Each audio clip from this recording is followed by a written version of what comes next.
Olá, seja bem-vindo a mais um Álbum Entrevista. Ela é uma apaixonada pela cultura, para fomentar essa diversidade cultural, especialmente em Salvador. E como gestora pública, tem certamente como o principal desafio criar condições para que, de fato, a cultura possa ser alavancada aqui na cidade. Cultura tão rica e diversa e que, mesmo assim, nem sempre tem a visibilidade que merece. Estamos falando da diretora de Cultura da Secretaria de Cultura e Turismo da Prefeitura de Salvador, a produtora cultural e educadora Maíla Pita, nossa convidada. Seja bem-vinda, Maíla. Tudo bom? Muito obrigada, tudo bem. Sempre ótimo estar com você. Fico imaginando o tamanho do desafio.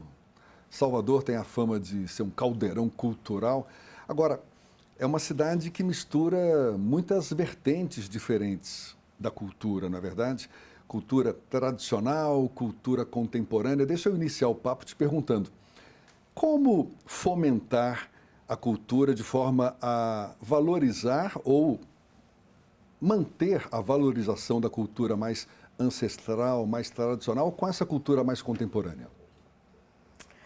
Então, eu acho que a gente sempre tem que considerar que dentro de Salvador existem várias Salvador. Então, esse é o ponto de partida. Entender que a gente tem que atuar de forma territorializada. E esses territórios, eles trazem um discurso muito próprio, uma identidade muito própria, né? Que vai dar tradição ao TEC.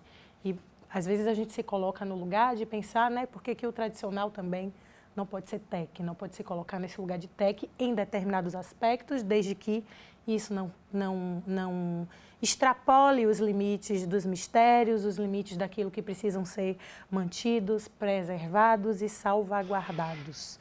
Então, o desafio é enorme, porque a gente tem uma cidade diversa e fomentar essa cidade culturalmente diversa demanda um olhar amplo e estruturante sobre essa diversidade, sobretudo sobre a diversidade ancestral. Então, essa ancestralidade, essa potência da cultura negra que essa cidade apresenta para a gente, apresenta também uma série de linguagens, de manifestações, de movimentos culturais negros que demandam esse olhar, né? Tanto na linha de fomento, e fomento, a gente precisa muito entender o fomento de forma ampla, porque a gente sempre pensa que fomentar é injetar dinheiro, e fomentar é também pensar na formalização das cadeias produtivas, é pensar em como a gente estrutura o trabalhador e a trabalhadora da cultura nos diversos setores de cultura que estão aí, né, que fazem parte dessa trama, é a gente pensar em formalização, é a gente pensar em incentivo financeiro. Então, o fomento é muito mais amplo do que edital, por exemplo. Como é que você busca conhecer, identificar essas diversas correntes, tendências culturais da cidade? Porque está tudo infiltrado. Tem aquelas que se manifestam de uma forma mais evidente, estão na mídia, mas tem muita cultura sendo produzida no gueto, nas periferias, e que nem sempre tem a visibilidade que merece, não é? Sim, Como é que você Jefferson, identifica esses movimentos todos? o candomblé, né, eu como uma mulher de axé, aprendi pela vivência na minha casa que a gente aprende convivendo. Então, é a presença, é o dia a dia, é o escutar o outro, é estar lado a lado. É essa vivência no lugar que traz para a gente o aprendizado e o olhar necessário para a gente conseguir visualizar essa diversidade e entender como fazer, como lidar, como se colocar no espaço. Então, a vivência é essencial. E o diálogo é um caminho assim fundamental para que a gente consiga tanto visualizar essas possibilidades, como também traçar caminhos possíveis para a Diálogo que você construção. fala da gestão pública com esses movimentos. Com quem faz a coisa acontecer no chão da cidade, né? A política cultural, ela acontece no chão da cidade. E quem dá sentido à política cultural não é a gestão pública.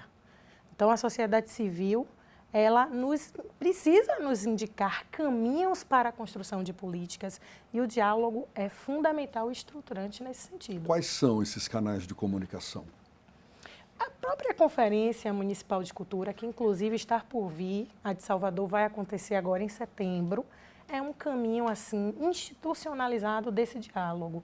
Existem outros tantos. E aí eu fico me questionando por que não, para cada grande entrega, mapear, abrir frentes de diálogo, traçar planejamento a partir de metodologia participativa. Então, os caminhos, eles são muitos, eles são diversos. Alguns já formalizados, institucionalizados, como a própria conferência que está por vir. A gente está em ano de conferência, a gente não pode deixar de se posicionar nesse cenário nacional de retomada da política cultural. E outros, o próprio poder público, os gestores, gestoras, precisam abrir para pensar suas políticas. Então, não podemos construir políticas com vozes das nossas cabeças, né? Mas existe esse caminho de um grupo, seja ele qual for, bater na porta da prefeitura, olha, a gente existe, a gente quer ser reconhecido, a gente quer ter visibilidade, quer apoio. Existe também esse canal de comunicação ou são mais canais formais? Existem os editais, não é? Você está falando dessa conferência de cultura, mas para quem está na invisibilidade mesmo, né? Para quem não tem tanto acesso a esses instrumentos, a essas ferramentas públicas, dá para bater na porta lá da prefeitura? A ideia é que a gente amplie cada vez mais esse acesso, mas há quem bate na porta sim, né? Olha, bate na porta porque eu não me vi nesse programa não me contempla, cadê determinada linguagem, determinada manifestação que não aparece, né? nessa entrega do município nesse sentido. E aí existem caminhos diversos, nós precisamos sempre pautar a importância de caminhos mais democráticos e diversos no sentido da representação dos diferentes setores da cultura. Então, a conversa individualizada tem que ser cada vez mais substituída pela conversa coletiva e ampliada, porque precisamos atender a interesses comuns e cada vez menos, e talvez nunca, né? Eu acho que nunca interesses individuais, que a política pública ela se coloca em outro lugar. Então, eu preciso insistir na necessidade da gente acessar, democratizar esse acesso aos espaços mais amplos de discussão. Como eu falei no início, Salvador é um caldeirão cultural, famosa, não é? Exatamente pelo seu potencial cultural, turístico, afroturístico também. Agora, dê um exemplo de alguma manifestação que ocorre na cidade, que não tem tanta visibilidade, mas que, por meio de alguma política pública, ganhou uma projeção maior. Olha, não ter tanta visibilidade eu vou te dar um exemplo muito interessante, que não é algo que não tem visibilidade, mas que não tinha um discurso estruturado na cidade. E que a prefeitura, através da Secult, vem concentrando esforços para organizar esse discurso e posicionar, né, na política de cultura e de turismo da cidade. Você já ouviu falar no afroturismo? Sim. Você consegue me dizer o que é afroturismo? Recentemente teve um evento, inclusive, que premiou, não foi? Várias manifestações, artistas que se projetam nessa área, como uma forma até de valorizar o chamado afroturismo, não? Sim, o Destaque Salvador Capital Afro. Destaque Salvador Capital Afro. Salvador vem executando uma política de fortalecimento do afroturismo, reposicionando a cidade como esse destino onde pessoas negras de todo o mundo buscam cada vez mais para se reconectar com sua própria ancestralidade. E aí a gente, através de um processo de escuta, participação social, né, desenvolve o plano de desenvolvimento do afroturismo, chegando perto das pessoas que dão sentido, que fazem a cultura negra dessa cidade acontecer, espaços culturais, artistas, empreendedores, agências de turismo afro-referenciadas.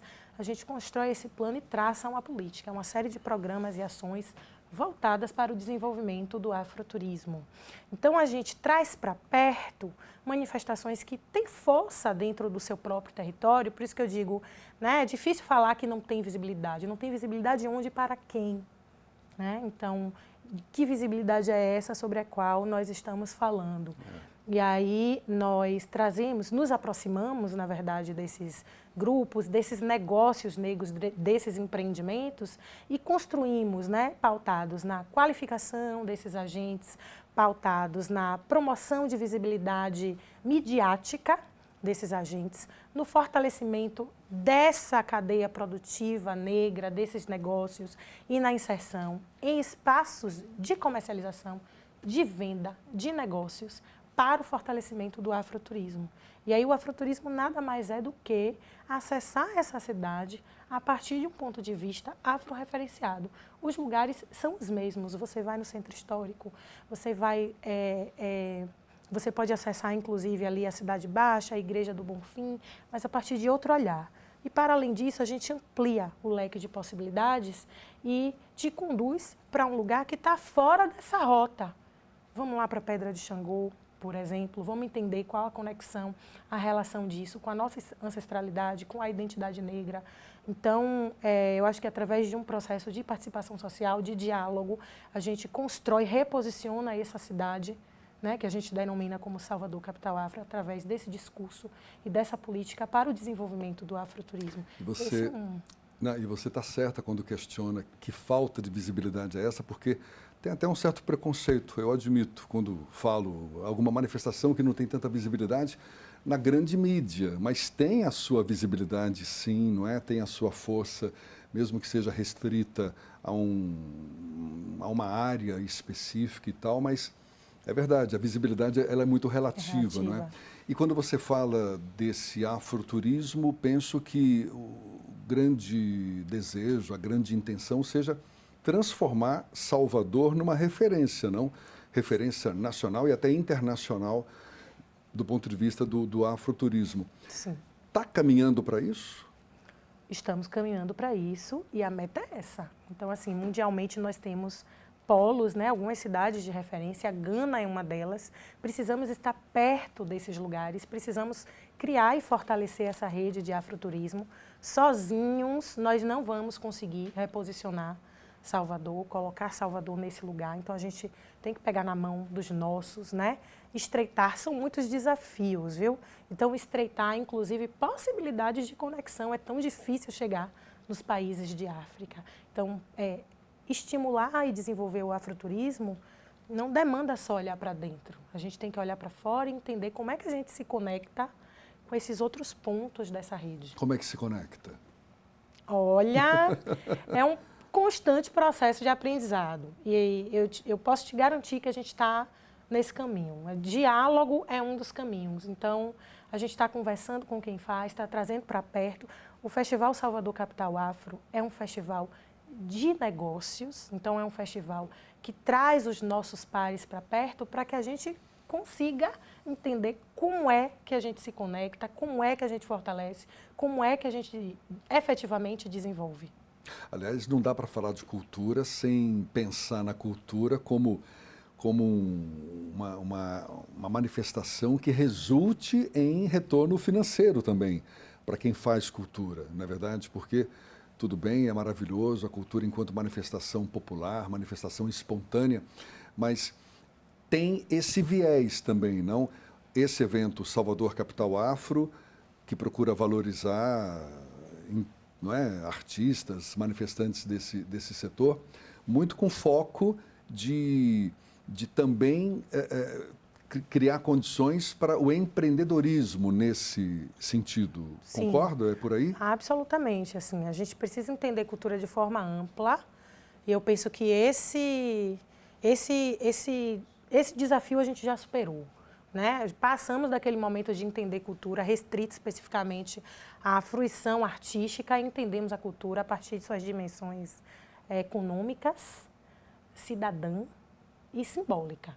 Então, a gente precisa falar do dinheiro, a gente precisa fomentar as cadeias produtivas de cultura, a gente precisa pensar nos trabalhadores e nas trabalhadoras de cultura, desde esses que estão aqui atrás, trabalhando na equipe técnica dessa TV, até, de repente, a figurinista, a maquiadora, não somente o artista. Então, assim, a gente tem que fazer o dinheiro chegar na ponta e a gente só consegue fazer estruturando essa cadeia, né? Em todas as suas etapas. E como é uma cultura tão diversificada, do ponto de vista de eventos, Maíla, me corrija se eu estiver errado, mas tem-se a impressão de que os grandes eventos culturais de Salvador ainda são muito pautados por aquela cultura mais tradicional. Você vê o próprio São João, Sim. que é uma grande oportunidade aí para reviver a cultura típica da época. Foi tão questionado porque teve, não vou chamar de infiltração, não é isso, mas participação de artistas não ligados necessariamente ao forró. O prefeito agora já anunciou alguns dos nomes para o Festival Virada Salvador, Ivete Sangalo e Bel Marques, que têm, com todo o mérito que eles merecem, mas uma cara bem definida já. E a gente sabe que é uma diversidade tão grande. O que a gente pode ter de perspectiva para termos novos eventos pautados por manifestações? Aí eu vou repetir aquela expressão que pode ser meio preconceituosa, mas que não tem tanta visibilidade, no caso, mais na grande mídia. Mas eu vou pedir essa resposta para daqui a pouquinho, para o próximo bloco, a gente aqui nesse papo com Maíla Pita, diretora de Cultura da Secretaria de Cultura e Turismo da Prefeitura de Salvador. A gente volta já.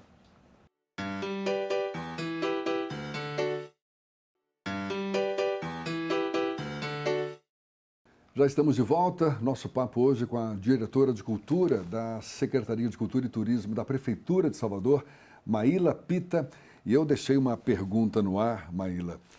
Tanta diversidade cultural e os principais eventos culturais de Salvador ainda pautados por uma cultura tradicional, uma cultura que todo mundo já conhece.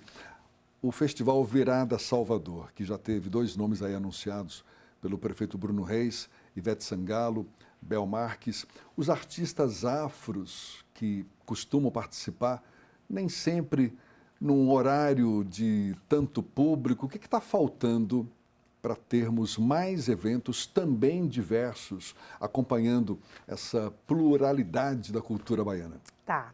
Essa é a pergunta que eu gosto de responder. Porque eu acho que tem aí uma velha confusão. E a gente precisa. O que está faltando? A gente entender que a Secretaria de Cultura e Turismo não faz o evento. A Secretaria de Cultura e Turismo faz política pública. Os eventos, eles são organizados, geridos e tocados por uma empresa pública chamada Saltu. Mas uma vez havendo política pública para fomentar essa cultura tão diversa, isso não facilitaria que os eventos também fossem diversos, mais plurais e atendessem a essa demanda tão rica? Eu penso que existem alguns caminhos para fomentar. E eu chego no grupo pequeno diferente de como eu chego na Ivete, por exemplo. Então, o evento grande, ele tem um papel, ele cumpre um papel, inclusive um papel de entretenimento, certo? Que, de repente, inserir um bloco afro, né? Inserir um grupo de samba tradicional da cidade de Salvador, que tem muitos, na programação, ele precisa acontecer de outra forma e ele tem um outro impacto no grupo. Então, são coisas diferentes. Existe uma necessidade, sim, de diversificar a programação e de estreitar este diálogo para que essa programação ela seja mais diversa, mas jamais, enquanto secretaria, a gente vai entender o evento como solução. A gente precisa pensar políticas que, para além de colocar pequenos e médios grupos no centro, deem a esses grupos autonomia para realizar grandes coisas. Então, existe uma diferença entre fazer o evento e inserir na programação a partir de um diálogo e criar espaços para que essas manifestações aconteçam e caminho para que eles também possam realizar entregas potentes para a cidade. Quando você fala dar autonomia para esses grupos, essas manifestações que não têm tanto espaço nos eventos mais conhecidos, mais tradicionais, você está querendo dizer o que exatamente? Fornecer condições financeiras para que esses grupos andem com as próprias pernas? No Carnaval é um grande exemplo, não é? Os blocos afros, durante um bom período aí, se ressentiram de apoio financeiro, muitos deles tradicionais, com risco de não desfilar, porque, enfim, não tinham o apoio necessário. É por aí? Mais ou menos, é mais amplo. É, de repente, conferir condições técnicas para que esse grupo consiga produzir ou adquirir suas próprias coisas. É, de repente, reposicionar esse grupo para que ele consiga, a partir de processos de qualificação, acessar mecanismos de financiamento, poder instrumentalizar esses grupos para que eles possam se fortalecer, por exemplo, e se inserir numa rede de negócios. Então, é muito mais do que incentivar financeiramente, é poder contribuir para a estruturação. E aí tem um detalhe que, assim, nem tudo cabe no business, nem tudo cabe no campo dos negócios. Algumas manifestações precisam, pura e simplesmente, ser salvaguardadas. E aí o poder público tem o papel e a obrigação de salvaguardar, de registrar, né? E falando de patrimônio imaterial, por exemplo, como a capoeira, de registrar e de criar caminhos para a manutenção da tradição da difusão, né? dessa identidade. Então, são diferentes caminhos que extrapolam o financiar, né? Que perpassa. Eu acho que a gente falou um pouquinho sobre isso, a necessidade de estruturar a cadeia, de instrumentalizar, de viabilizar o acesso, de criar espaços de negociação, criar espaços de negócio. Então, é uma coisa muito mais ampla e complexa. Não é um exercício simples de fazer, é um exercício complexo. A gente erra, a gente acerta, a gente escuta, reclamam de cá, reclamam dali. E a gente tem que acolher mesmo, né? Todas as reclamações, reconhecer as ausências, porque não somos plenos. E os acertos, as potências também, né? Porque foram muitos acertos, muitos golaços. Você está falando aí da importância do patrimônio imaterial, de ser salvaguardado, não é? Capoeira e por aí vai. E a rapaziada mais jovem, os jovens que estão sempre inventando, não é? A cultura, nos surpreendendo com manifestações novas e tudo mais. Até que ponto a prefeitura, a pasta a qual você pertence, a Secretaria de Cultura e Turismo, fomenta a participação, o engajamento da juventude nesse caldeirão cultural da cidade? Sim. Olha, a juventude aquece meu coração. Eu acredito muito na potência e no poder de mobilização e entrega da juventude em todos os sentidos, políticos, sociais, culturais. E aí, especificamente, através da Fundação Gregório de Matos, que tem feito um trabalho muito territorializado através dos espaços Boca de Brasa, e aí a Fundação Gregório de Matos é um órgão da administração indireta, está ligado à Secretaria de Cultura e Turismo de Salvador. Então, a gente tem conseguido muito chegar nessas juventudes dos territórios periféricos, sobretudo, através dos polos Boca de Brasa, né, que estão aí distribuídos pela cidade, tanto viabilizando o acesso a espaços de criação, difusão, produção de cultura, como também formando, qualificando essas juventudes em áreas específicas da economia da cultura, da economia criativa, da engenharia do espetáculo, da arte e da cultura. Pegando essa pergunta e a tua resposta também, acho que é um tema que tem tudo a ver. As novas tecnologias, essas plataformas digitais, como é que a Prefeitura, a Secretaria da Cultura e Turismo tem aproveitado essas ferramentas todas exatamente para promover um acerto maior na promoção da cultura, no próprio engajamento das pessoas nesse cenário cultural? Sim, eu penso que assim, a pandemia foi um período muito tenebroso, assim, sabe, para o mundo, mas a gente aprendeu muito, assim, a gente se aproximou muito de quem estava longe a partir das novas tecnologias, a gente criou algumas soluções, inclusive formas de consumo de produtos de cultura que se fortaleceram em virtude das novas tecnologias, da necessidade, não é nem da facilidade de acesso a esses produtos, né? Mas da necessidade da gente produzir, criar de outra forma, difundir de outra forma e, consequentemente, consumir de outra forma para manter o corpo são, né? Então, eu penso que a pandemia nos ensinou muito nesse sentido. E no âmbito da prefeitura, especificamente, dentro da Secretaria de Desenvolvimento Econômico, a gente tem uma diretoria de economia criativa, que trabalha muito casado com a diretoria de cultura.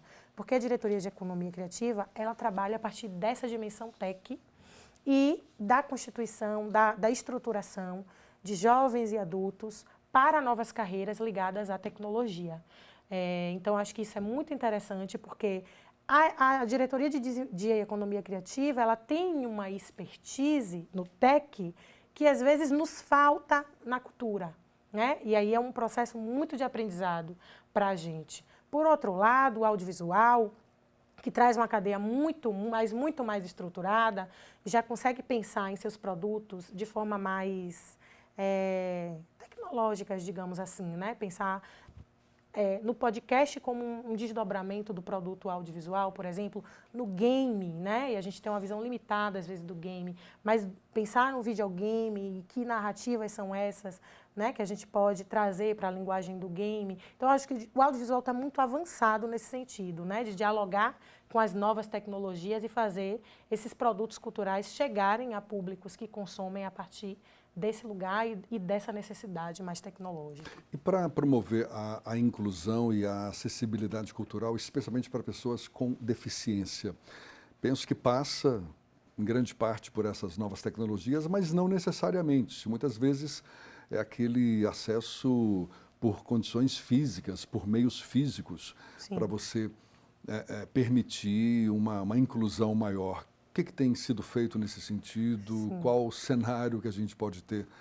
Porque ainda deixa a desejar, não, Maíla? Temos muito que caminhar em relação à acessibilidade. Penso que nos limitamos, né? E aí eu estou falando de uma maneira geral, quando a gente para conversar com gestores, inclusive em âmbito nacional, pensar na Lei Paulo Gustavo, que nos obriga a pensar a acessibilidade, a gente fica muito ainda nas entregas da acessibilidade física. E a gente precisa pensar a acessibilidade de forma ampla, entendendo todas as dimensões e necessidades de acessibilidade. Então, é muito com esse olhar, por exemplo, que a Secult tem lançado, tentado atualizar os conteúdos dos equipamentos culturais. Então, a gente já identificou essa necessidade, indo muito para a prática e para o dia a dia, né, dentro da secretaria, entendendo que nos nossos equipamentos culturais, lá na Cidade da Música, na Casa do Carnaval, Memorial 2 de Julho, que acabou de ser inaugurado, e eu quero deixar o convite aqui para todo mundo aparecer lá no Largo da Lapinha e acessar esse equipamento, é essencial para a história, não somente da cidade de Salvador, mas do Brasil. Todos eles atendem a necessidade de acessibilidade física, né? Mas quando a gente vai acessando os conteúdos, acessando o acervo, a gente identifica a necessidade lá, de repente, de audiodescrição, né? Nem todo acervo audiovisual tem ali intérprete de Libras para ampliar o acesso àquele conteúdo. Então, essas necessidades elas já foram mapeadas, são desafios que estão postos, são necessidades preeminentes que precisamos atender. Então, assim, eu acho que o que fica é a necessidade da gente ampliar esse olhar mesmo em relação à acessibilidade, para além da acessibilidade física. Precisamos superar isso. Aliás, você citou o Memorial 2 de Julho, como que se respirou, não é, o 2 de julho neste ano, a propósito do bicentenário da independência do Brasil aqui na Bahia. É importante que se resgate também não a importância histórico-cultural nossa como um patrimônio a ser preservado indefinidamente, né, Maíla? Indefinidamente e de forma desterritorializada. Então, o 2 de julho não é sobre Salvador, o 2 de julho não é sobre a Bahia, o 2 de julho é sobre um processo de luta pela liberdade em todo o Brasil. Então, assim, a gente se coloca muito nesse lugar, né? Até hoje a gente luta por liberdade, sobretudo o corpo negro. Eu preciso falar sobre isso, porque eu sou uma mulher negra, não vou perder a oportunidade, né, gente? Então, o tempo todo a gente está lutando por liberdade, e aí eu acho que o Memorial 2 de Julho é muito esse marco, sabe? Da representatividade do povo e do lugar do povo nesse processo de luta pela liberdade e pela independência do Brasil na Bahia. Então, assim, a gente preparou esse equipamento com muito carinho, de forma muito cuidadosa.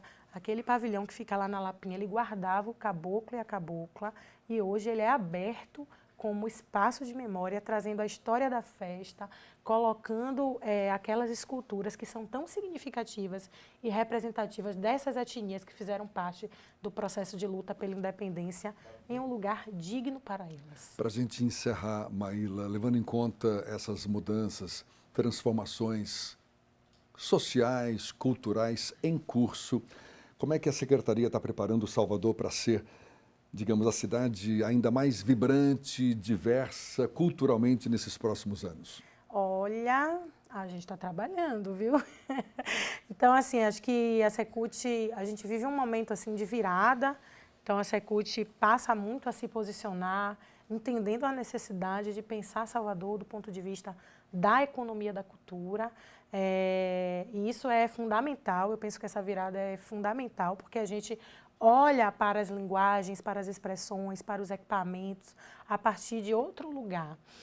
Não posso deixar de colocar aqui como extremamente relevante o processo de manutenção mesmo da política de patrimônio, que é algo que vem sido muito bem executado pela Fundação Gregório de Matos, assim como vem sido executada uma política de fomento às artes. Para além disso, para além do fomento, para além do entendimento da preservação e da necessidade de preservação e manutenção do patrimônio, a gente precisa se conectar muito com a necessidade de estimular a cultura a partir do seu ponto de vista econômico, social, humano. A cultura é muito potente, tem um poder de mobilização enorme. Ela é subestimada, mas assim, a gente está tentando reposicionar isso aí e localizar essa potência. Maíla Pita, e olha, um nome belíssimo, né? Carregado de arte. Muito obrigado pela sua disponibilidade, sucesso, força para esses desafios todos e seja sempre bem-vinda aqui conosco, tá bom? Eu que agradeço, muito obrigada pelo convite, espero que chegue até vocês aí uma provocação, né? Acho que é um papo que abre caminhos aí, inspira, espero que tenha inspirado. Certamente. Olha, muito obrigado a você também que acompanhou esse nosso bate-papo. Até uma próxima. Tchau, tchau.